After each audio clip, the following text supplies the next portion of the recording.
तो इंद्र ने वो महावीर की वाणी नहीं छूटी 66 दिन, तो पहले अवधि ज्ञान क्यों नहीं लगाया? इतनी देर तक क्यों लगा रखा? हाँ तो 66 दिन वेस्ट गए हैं। हाँ वेस्ट करें। तो ये जिस समय जैसा कार्य होना है, जिस ये पुद्गल में कार्य होना था, भाषा वर्गणा का कार्य तो पुद्गल में होना था, तो जीव को उस इंद्र ने पहले क्यों नहीं प्रयत्न किए? पहले बुला लाना था ना वो गंधर को, पहले गंधर को क्यों नहीं बुलाया? तो हर समय की पर्याय निश्चित है, प्रत्येक जीव की और प्रत्येक परमाणु की। वो भाषा की भी पर्याय अपने योग्य काल में दिव्य ध्वनि खिरने का काल था, तब सब कुछ वैसे घटित हुआ। तो फिर हम निमित्त की ओर से कथन करते हैं। इंद्र ने अवधि ज्ञान लगाया, फिर उसके पास गया, उसको बुला के लाया, फिर उसने मानस स्तंभ देखा, फिर उसको सम्यक दर्शन हुआ। तो भगवान महावीर के वाणी से गंधर को सम्यक दर्शन हुआ कि नहीं हुआ? मेरा प्रश्न है। पीछे कोई कहेंगे? नहीं हुआ। क्यों नहीं हुआ?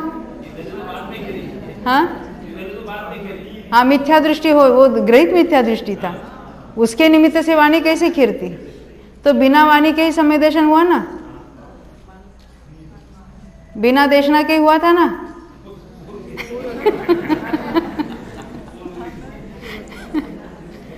बिना देशना के सम्यक दर्शन होता ही नहीं है। तो तत्वार सूत्र में कहा है ना, निसर्ग जो होता है, इस भव में नहीं कोई गुरु था, परंतु पूर्व भव की देशना इस भव में कार्य कर गई। तो पूर्व की देशना थी, यानी संस्कार थे, तो वहाँ वैदिक ब्राह्मण था, तब क्यों नहीं वो काम कर गई? संस्कार तब क्यों नहीं हुए?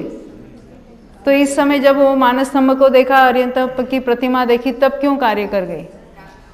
हाँ हाँ, अभी उसमें काल लब्धि देखा। ऐसा ही है, वो सभी समवाय इकट्ठे होते हैं, कार्य तभी होता है, फिर निमित्त की ओर से आरोप आता है। तो उन्हीं के निमित्त से क्यों गिरी? वहाँ तो अन्य मुनि नहीं थे क्या? ये मस्करी घोषाल की कथा मालूम है कि नहीं मालूम? हाँ नहीं मालूम? सुनो, देखो, ये जब कोई अन्यमति, क्या बात है, अन्यमति थे कि नहीं? गंधर होने के पूर्व में इंद्रभूति, अग्निभूति, वायुभूति 3 थे, हर एक के 500-500 शिष्य थे, और सारे कौन से? अन्यमति थे, वैदिक थे, जिनमति तो नहीं थे, यानी गृहित मिथ्या दृष्टि थे। अब वो आए यहाँ पर, उनको सम्यक दर्शन हुआ और भगवान के सामने चले गए और उन्होंने दीक्षा अंगीकार की, मुनि हुए, साक्षात भगवान के सामने मुनि दीक्षा उन्होंने अंगीकार की, और फिर उनके वो 7वें गुण स्थान प्रकट किया, ध्यान में बैठ गए, फिर उनको मनोपर्य ज्ञान भी प्रकट हुआ, 4 ज्ञान के धारी हुए, तब जाके उनकी वाणी थी। तो वहाँ उस सभा में 66 दिन तक अन्य भी मुनि वगैरह थे कि नहीं थे? बहुत सारे थे, और पहले से भावलिंगी संत थे। हाँ, तो ये कोई पार्श्वनाथ के गणधर के डायरेक्ट शिष्य मस्करी घोषाल वहाँ थे। उन्हें क्या, ये कोई बाहर का आदमी आया और उनके निमित्त से वाणी छूटी, तो कितना गुस्सा आया होगा? हाँ, आना चाहिए ना। हमारे यहाँ भी ऐसा हुआ, कोई स्थानकवासी में जन्मा, समय सार पढ़ा, मोक्षमार्ग प्रकाशक पढ़ा, और उन्होंने वो संप्रदाय त्याग दिया, दिगंबर संप्रदाय अंगीकार किया, और उनकी वाणी में तो हमें सब समय सार वगैरह समझ में आया। तो कितना गुस्सा आना चाहिए जो मूल के दिगंबर थे उनको? ऐसा ही हुआ कि नहीं हुआ? देखो, महावीर के काल से ये बात चल रही है। महावीर के गणधर भी वैदिक थे, उनके बाद भी कितने ही सारे ऐसे हो चुके कि जो अन्य मत में जन्मे थे और जिन्होंने जिन धर्म को पढ़कर अपना कल्याण, कितने ही मुनि हो गए पहले के ज़माने के, सारे अन्य मतियों में से जैन ही हो गए थे। साउथ में ने तो ये जो दक्षिण की ओर तो कहते थे कि हाथी के पैर के नीचे कुचल जाना, मगर जिन मंदिर में प्रवेश नहीं करना। क्यों? वहाँ जाता है तो वहीं चिपक जाता है।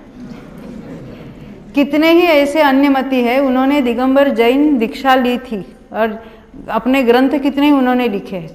अभी आजकल के काल में देखे, बनारसी दास कौन थे? श्वेतांबरी थे, और फिर हाँ, राजचंद्र जी, श्रीमद जी, हाँ वैष्णव थे।